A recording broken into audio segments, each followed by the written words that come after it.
Okay, Mia, we can get into it. We know how to do these things. Everybody, welcome back. Easy Living, Easy Spotlight podcast. Today, I don't do favorites, but today I'm with one of my favorites, Miss Mia Rose. Mm. Mia, how you doing today? It's so good to see you, friend. Thanks for having me back on. I've missed you.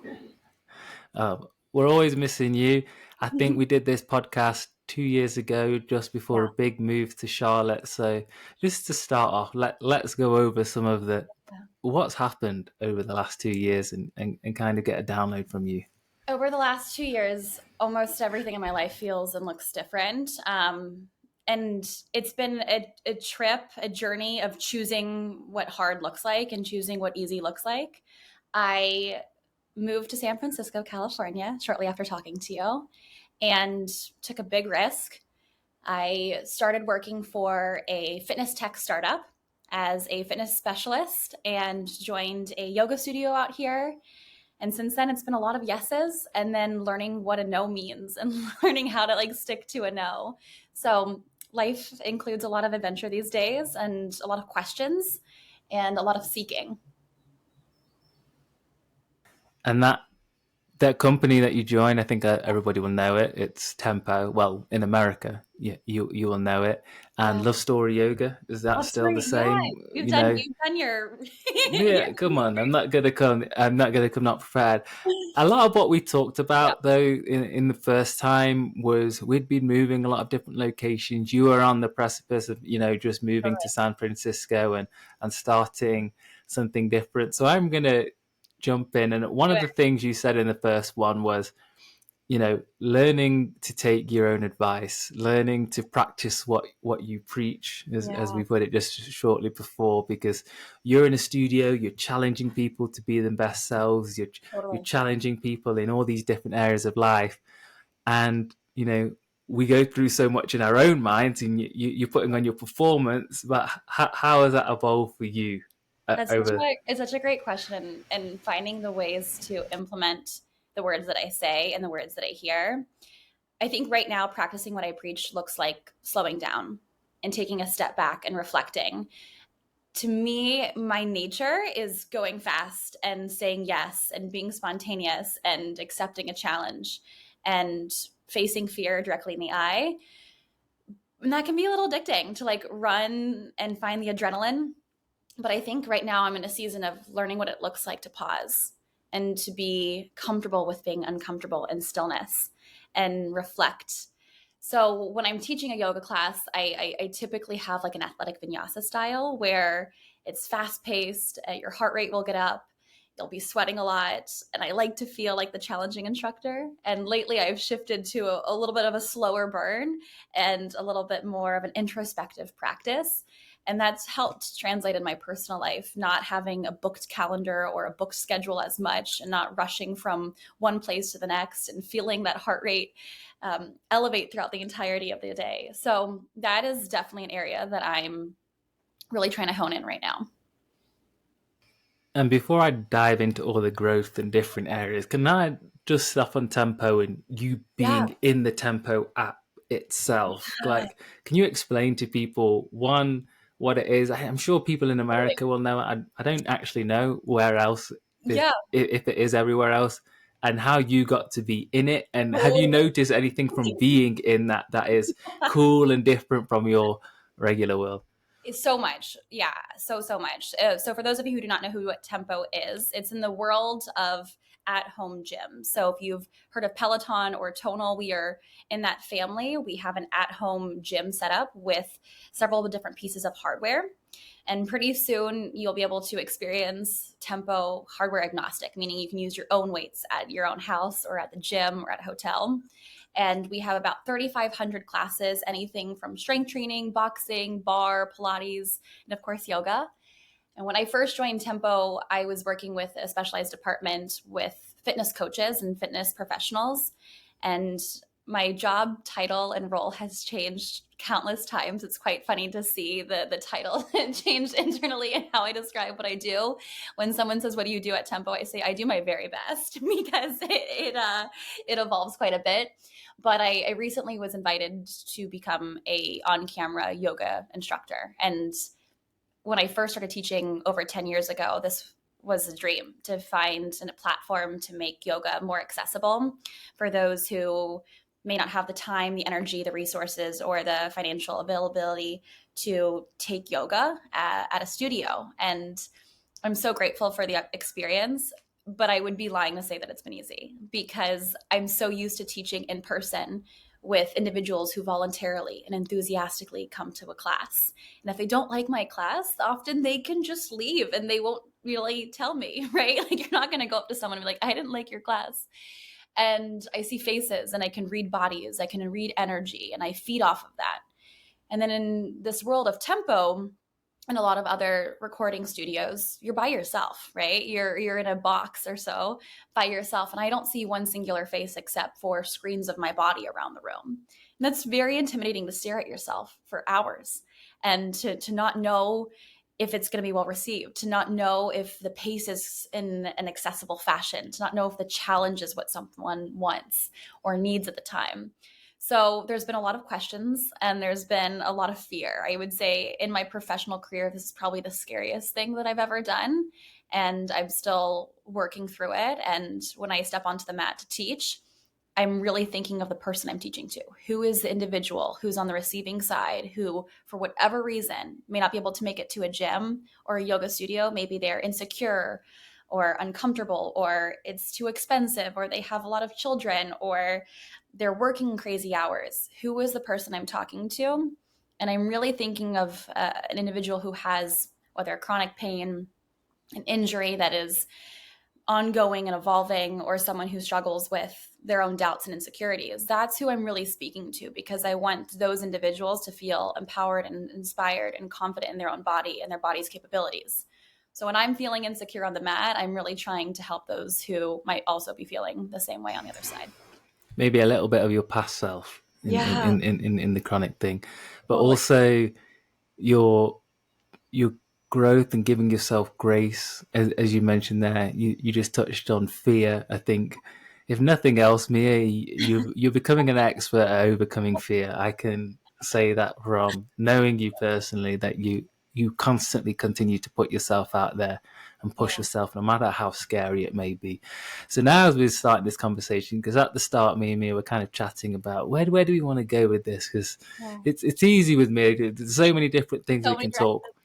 And now I'm thinking that, to be honest, it's about growing through your 20s, I Yeah. think, and Yeah. the challenges that we face, and kind of understanding who we are, understanding our people, understanding our location, and what growth means to us. And why you're perfect for this is because you've really gone through all of those things and continue to do so, as we all do.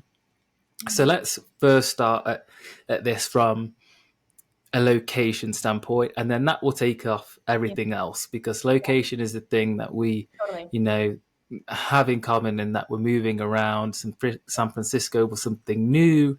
England has always been a Always. desire, and wanting to get back there, but there's a challenge in not being able to Yeah. be there. So Yep. one, let's start with location. So much goodness in that. What does where you're at in where you're at physically Yeah. in the present day mean to you? How often is that on your mind? Wow. Thank you for all that. That was so sweet and such a great question. Yeah, location to me is so important. I'm someone who feels energetically connected to my environment on a very sensitive level, whether that's a person, whether that's a house, whether that's a city. And I feel at home energetically in certain places like London. London to me is always a home. And it continues to be that every time I go back and I spend time connecting with the people there, the environments there, I feel really like myself, like truly, truly, truly connected to myself. And Charlotte will always have the most special place in my heart. I will never say never to going back there. I have a lot of softness towards that experience in Charlotte. I lived there for 8 years and have such a wonderful community of support.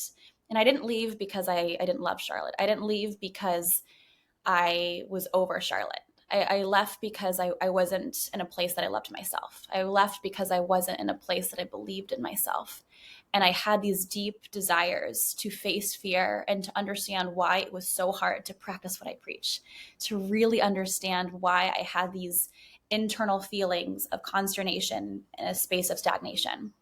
And I say that because there was never an ounce of lack of love. There was never an ounce of a lack of support. It was not that. It was very much I needed to believe in myself, and I needed to give myself the opportunity and the platform to see what life had in store. And so in a very short notice, I moved to San Francisco, and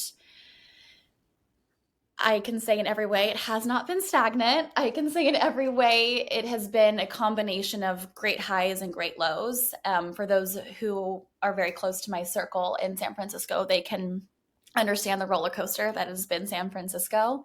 And I have to give myself grace for understanding that both can be true. I can be skiing on the weekends with my friends and teaching rooftop yoga classes, and I can be deeply struggling and hurting, reflecting on the past, finding anxiety about the future, and realizing that is the beauty of being human, right? I'm not unique in a way of having these conflicting emotions. So San Francisco has really embodied this idea of saying yes to yourself and knowing that you are your own advocate, you are your own cheerleader. And even in the times of deep insecurity and fear and anxiety, you are there for yourself. And that is what this experience really has meant for me. And I don't know how long I will be here. I don't know how long this timeline will be. I have pretty big aspirations for the future and future timelines, but I know that I'm presently focused on being a better version of myself each and every day that I live in San Francisco. So let's go down the stagnation route and Yeah. from how you were feeling in Charlotte, because I think that's really Yeah. important. You talked about it wasn't about the people who are around you. You have support, you have a great community, but Yeah. there was something in where you were, or maybe an internal desire that said, Yeah. moving somewhere else is going to closer align to me. And I think Yeah. a lot of people can relate with that, whether they've gone to college in somewhere. I myself am a person who I thrive better if I'm in a different location, and I'm just curious to know what an environment can change the way you live and how you kind of operate in a Totally. space. But a lot of people, let's say, sticking in the 20s theme, are trying to Yeah. find a location that is close to them. So if you were to kind of Totally. narrow down a little bit, what do you think it was the kind of commute, not community, but it was a There was a cultural lot. thing from the society, and not to go to the thing. And what is San Francisco offering in a Yeah. different way? Yeah. Just from a location No, that's perspective. a really interesting place to look at. I think of my 20s a lot as chapters and segments of my life. And when I graduated college, for those of you who don't know, I took 14 months off of school. I was bedridden, had a lot of health issues, multiple surgeries. And immediately after I graduated college, something that I very much doubted I could do, I moved to London. And that was seen as an adventure. That was seen as I have the capabilities, the physical capacity to do something like this. And that really sparked something in me internally of being like, you have the ability to change your mind and you have the ability to take a risk. And before you kind of throw in the towel on yourself, what does it look like to really take this risk? And Charlotte to me feels almost more home than on anywhere else because I was so comfortable and it was quite predictable for me personally. I don't want anyone in Charlotte to feel like it's not the right fit for them. For me personally, it was a little too predictable, and I craved a challenge. I craved a change, professionally, personally, socially, physically, energetically, and in every way. I craved a little bit of a change. And for those who supported the change and those who are along for the ride, they're so closely connected to me as being part of my home. And for those who maybe not so supportive of that idea, it's heartbreaking, but it's also a place where I realized that I needed to find people who are really aligned with that growth and that growth mindset.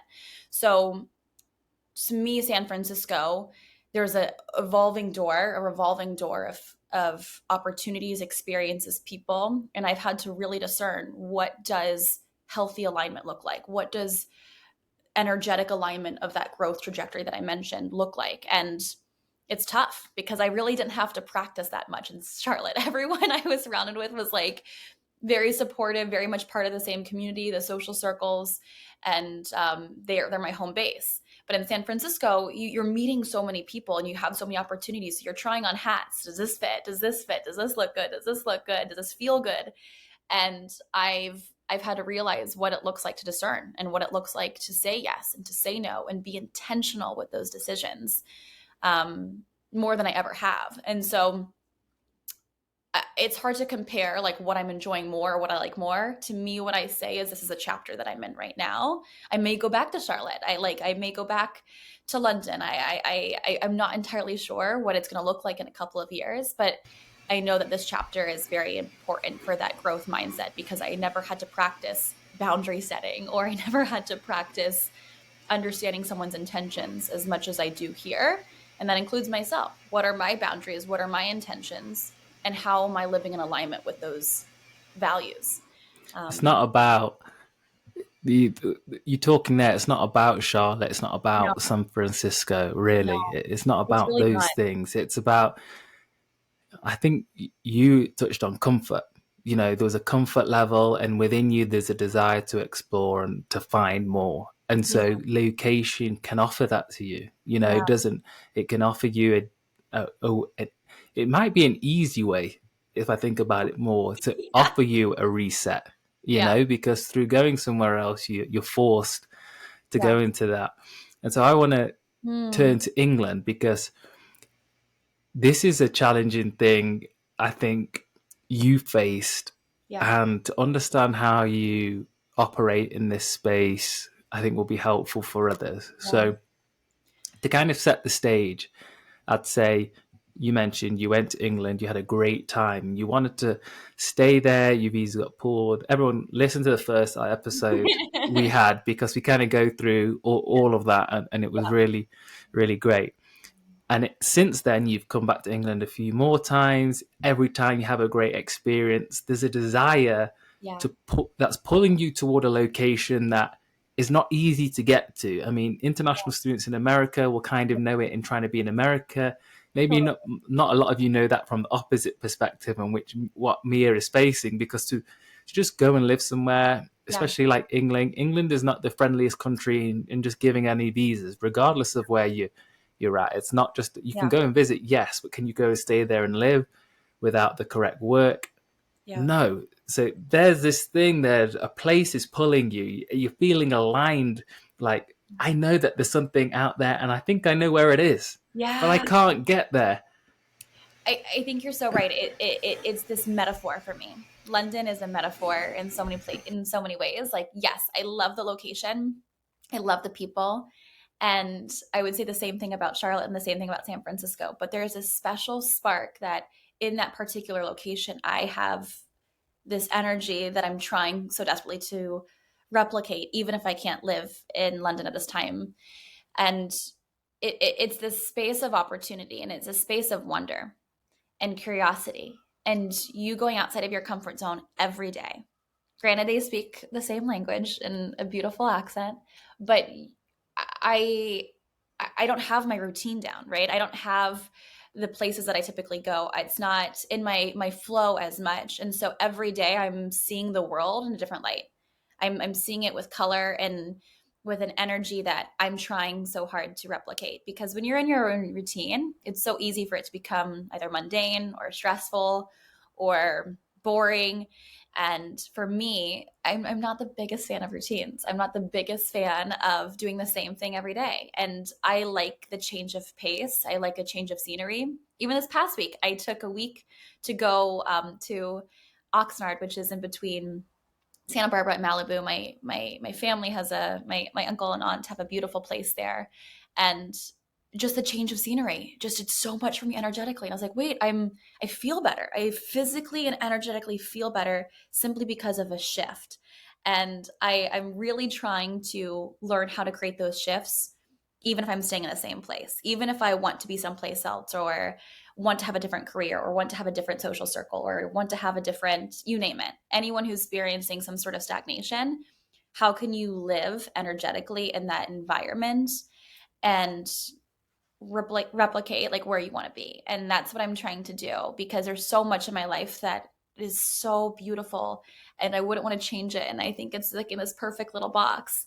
But for some reason, I have this like stickiness about locations. And I'm trying really hard to be okay with the chapter that I'm in and to not always wish for the past or daydream about the future, and to really appreciate where you are in the moment.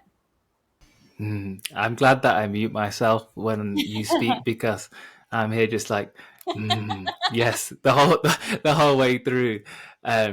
You everything you're saying there, I think replicating that feeling as Yeah, opposed to the location, because you totally. right now you can't achieve that location, but you can try and replicate the feeling. And honestly, as I hear you say that, I can feel how difficult that would be. Yeah, Do you know what I mean? totally. And I went to take it one step further too, because it's so easy to look at your phone and look at past pictures and be like, I was happier here, right? Like things were better in this moment. Or if only I had this again, if only I was with this person, if only I was in this environment, if only I looked that way, of whatever it may be. You know, there's so many different fill in the blanks. And I have to really practice. It's like a meditation for me, and it's a journal entry that I do often. What is the feeling that I had in that moment, more so than the external environment, more so than what I was wearing or who I was with or the physical location? What did I feel? There's a quote that I love is, you may not always remember what someone says to you, but you'll remember how you made them feel. And that's very similar to a physical location for me or my environment.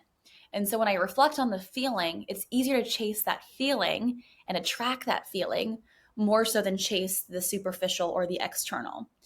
And not to say this with any negative connotation. It's not realistic for me to always chase the external, right? You have to find that within you, and that becomes a very different exercise and a very different energy that you consume and hold. There will come a point where the location and doing a new location no longer Oh gosh. brings what it once did, right? Yeah, totally. Because I also don't want the fantasy to go away, right? Like Mm. there was at one point in my life when I lived in Atlanta where Charlotte was my fantasy. Like moving to Charlotte, playing soccer, having a whole new social circle. That was my fantasy. And since I was a young girl, moving to London, always a dream fantasy on my vision board, literally right here. In San Francisco, Princess Mia Thermopolis from Princess Diaries. I was like, I want to be her. And she lived in San Francisco. So this is a full circle moment and the stars aligned. And there's other location dreams that I have too. And I have to remind myself that there is so much beauty in visiting locations and changing your location and seeing the world. But there's also so much beauty in learning to understand the why and learning to sit with it and to find that stillness and to be okay with not being okay. And that is so hard for me. So hard for me. I think I can echo that sentiment from a moving to Denver's perspective and having all of that, newness and things wanted to come, and slowly, it's almost a part of you that has to allow yourself to realize that I'm changing and I don't need to keep on moving. Like where I'm kind of thinking of moving next, I think that might be right for like 10 plus years. And that's going to be okay. Maybe out, like we're planning to move back to North Carolina, Right. Raleigh, Durham. And so like we get there and, after a year, there may be a part of me that kicks in and says, Totally. Ryan, Yeah. you're really going to be here for 10 years, for the rest of your life. Yeah, but it's allowing yourself to change. So I'm going to shift here to people, because Yeah. last time we talked a bit about the tribe you choose. And when you kind of talk in Mm, location, it's a disservice to not talk about location without the people that make that location, I right? agree. And Yeah. so you talked about the tribe you choose last time, the tribe you found in Charlotte, the people you found in London, and then you've gone on to find people in San Francisco too. But Yeah. over your 20s, I want to go back out and focus Yeah. on the 20s again. Yeah. What have you learned about the tribe you choose? What have you learned about Mm. picking people that should be in your life as opposed to people that you may think that are right, but and not actually? What Yeah. have you learned there? So much. I love this question. One, I don't think you meet anyone by mistake. I don't think you meet anyone by accident. And I think you might meet people and they'll teach you a lesson. They'll be part of your story. They'll be part of a memory, or they'll be part of your present and your future. And I like to think in that way too, because I don't want to have regrets of the pain or regrets of the heartache or regrets about a mistake. And I don't see that as the mistake. I see it as you really learn who is aligned with you and who you're aligned with. And I think the tribe that you choose is the definition of true love, because I have felt so much love from people who I'm surrounded with. And it's humbling and it brings me to tears so often when I see this love firsthand, because oftentimes you meet people in your life and you're like, how did I go my whole life without knowing you? Or how could I imagine a world without you? And, people will come and go, but it's really important that you hold on to the things that still feel like love, right? The memories that still feel like love, the memories that still taught you something, because that wasn't a mistake. And then the times where you face hardship or heartache or heartbreak, how can you take that experience and create the story that you need to know, objectively, based in reality, but also the story that helps you moving forward, so you're not falling into the same patterns over and over again. I think San Francisco, particularly because that's the season I'm in right now, I feel a sense of alignment with a lot of the individuals, because most people that I've met here have picked up their lives and have moved to San Francisco. And this is also seen as a chapter for a lot of the people that I've met here. Most people came from college or came for a job, and they're in this space of wanting to grow. And so it's quite fun to connect with them, because we all have these little ambitions and these goals. And it's so beautiful to see your friends thrive and shine. And I love nothing more in the whole world than seeing people that I love like succeed. And so I feel like there's like this cheerleader like energy a lot of times. It's not competitive, it's not jealous. And it's so humbling when you feel that support. So that's been really important for me in San Francisco, because it's not the most convenient city to live in. It's not the easiest walk in the park. And to know that you have people at your door constantly is a gift. I want to shout out.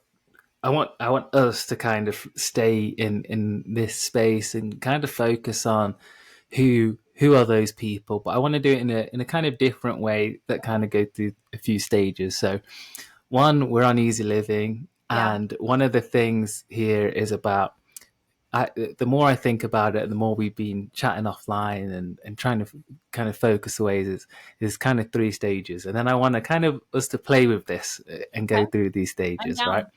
There's one is understanding where you are, what is your situation Mhm. today. Two is understanding who that community is and really defining that, like who are those people and how would you describe your community.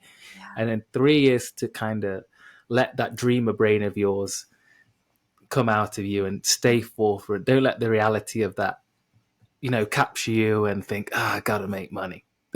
Which we all have to do. That's why part one is there of like understanding what is your situation, but allowing you to go. So if we can just play with this and go through it, we told you this podcast was going to be a little bit more experimental. But what would you say if you were to define your situation as of today? How would you define where you're at? What is your reality?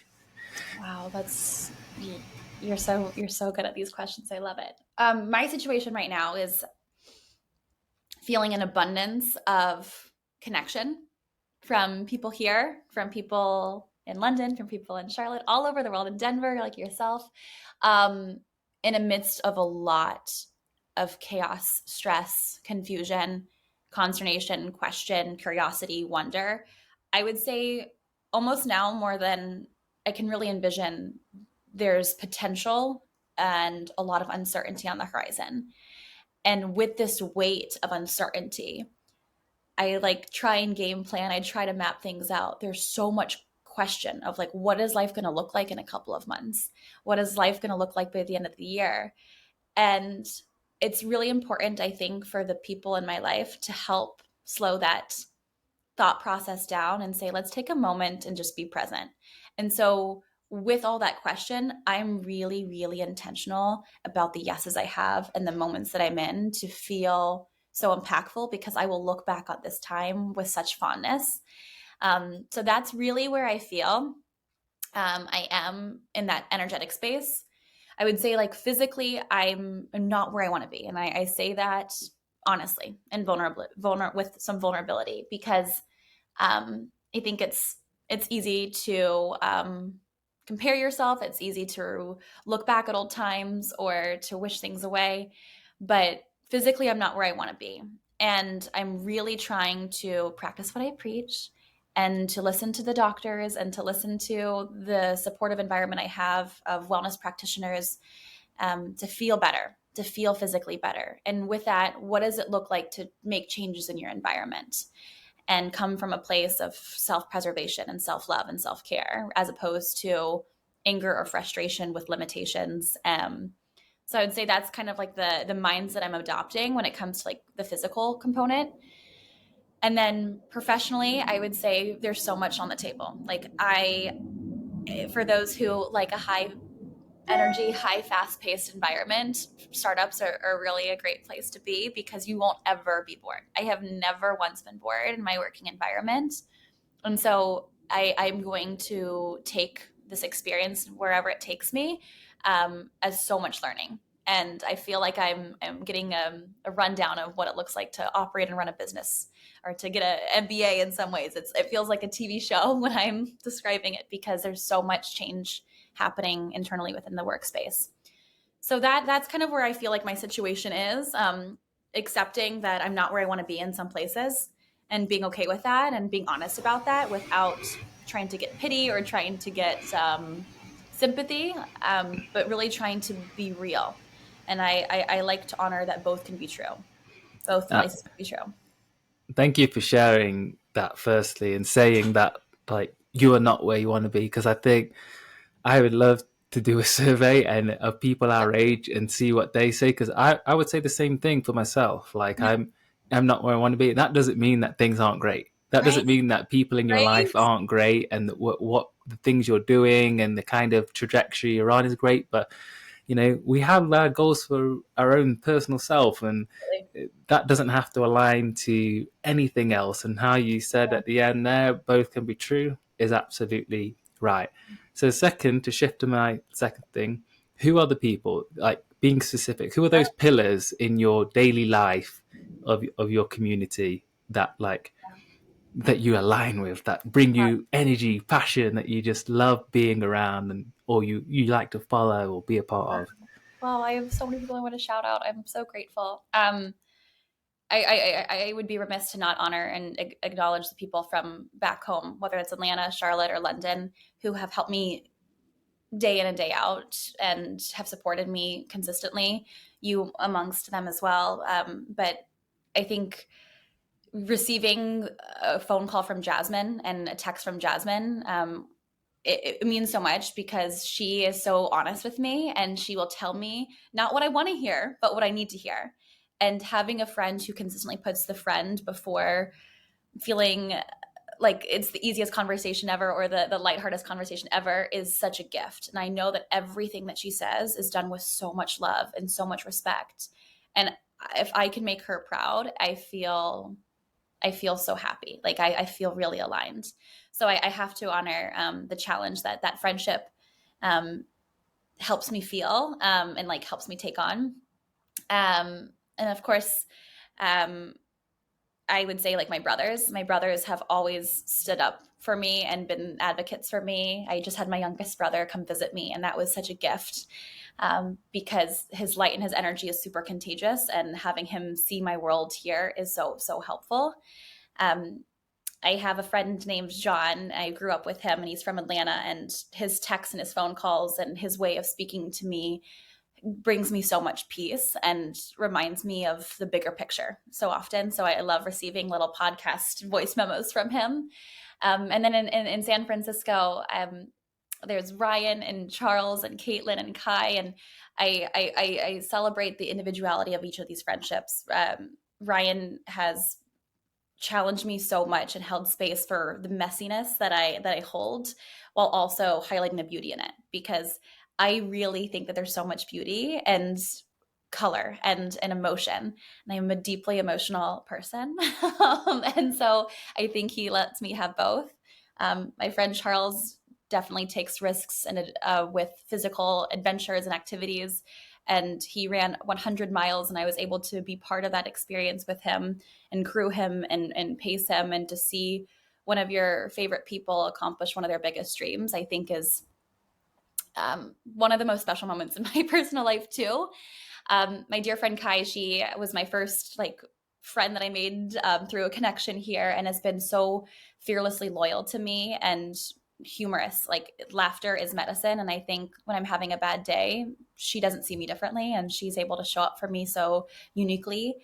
And then Caitlin, energetically, I think we're like twin flames or soul sisters or whatever they may call it these days. But we last night went on a walk and we're dancing like crazy, like crazy kids, right in front of the bridge, and just laughing hysterically. And in one breath, I could be crying, and then the next breath, I'll be laughing. And yeah, so I think I have those special relationships here. And then I have a girlfriend named Megan, and it's her birthday today. But she's picked up her life and moved several times. She's a travel nurse. And to see someone consistently pick up their things and start anew is very inspiring as well. But yeah, I could go on and on. There's so many wonderful people, and I think that I'm inspired by my friends. I'm so greatly and romantically inspired by my friends who create the life that they want to live. Hmm. I Yeah. think that's beautiful. Like hearing you speak about these people and Mhm. saying that these are the people that really inspire you Yeah. and can essentially just keep you on track, and that it's not out there, it's not some celebrity or something. It's just No. those people who are in Yeah. your life. And I've never met your younger brother, although I've seen him in your story. And I was speaking to Elena last night. I was like, Mia's younger brother. I feel like this is Mia, the boy version of Oh, it Mia, is. or He I'm is like, here. you look like twins. It's so funny that you say that, because for those of you who I'm connected to, I posted him so often. Like, I was just the most happy and proud that he was here. And he's taught me so many lessons. And to hear his articulation and his self-awareness and where he is in his life truly makes me want to be a better person. I remember a phone call that I had with him the other day, and he was telling me a story of someone not reciprocating energetically his interest or his involvement and the willingness to connect.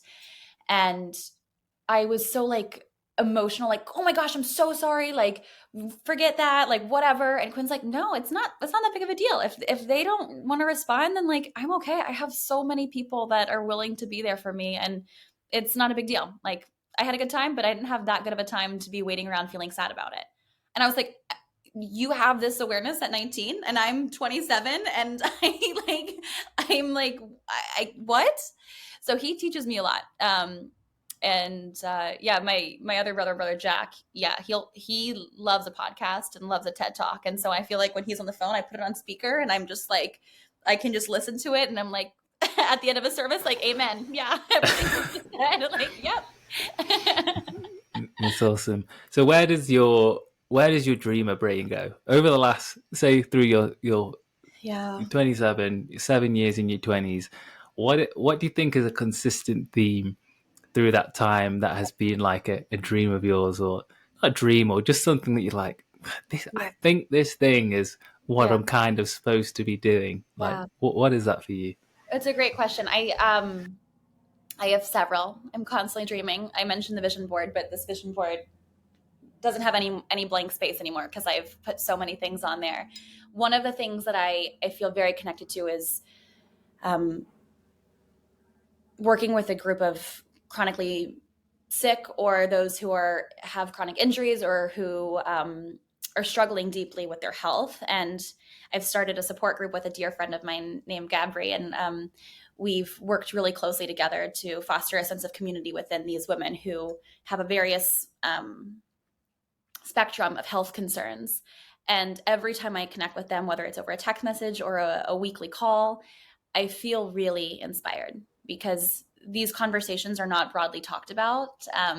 Talking about the the struggles of the human reality is not a fun conversation for us.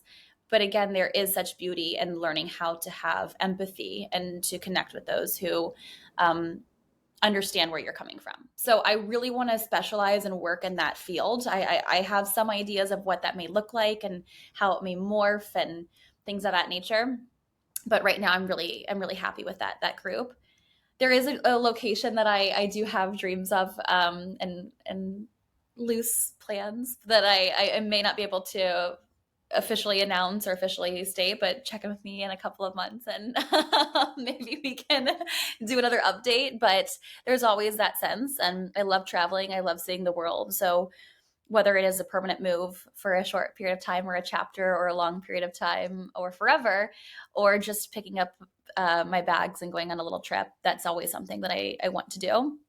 So I'll have a few European travels over the summer with a girlfriend. So I'm looking forward to that. And then dream wise, I want to learn to be at peace with the spaces in between these transitions. It's something I talk a lot about in yoga, is the beauty of the transition between one posture and the next, between two still poses and the next. There's this opportunity to move. What does it look like to move in that space of transition effortlessly and seamlessly and without pain, right? If you're acutely uncomfortable, we want to avoid that. We want to embrace some discomfort and some sense of challenge. But if you are acutely sharp or feeling the sense of tweak in the body, we want to avoid that. And similarly in your life, if you're feeling this sharp stab or this, really loud pain in the body, we want to avoid that. But some sense of softness around transition and discomfort is where I want to land. So yeah, those are a few little dreams. Thank you for sharing and going through that kind of thing. Is the reason why I wanted to kind of do this with you first is because you're the perfect example of a full life, but being honest, open, vulnerable, and trying to enjoy every single day, everything, while still kind of keeping things on the horizon and understanding that things can kind of happen simultaneously.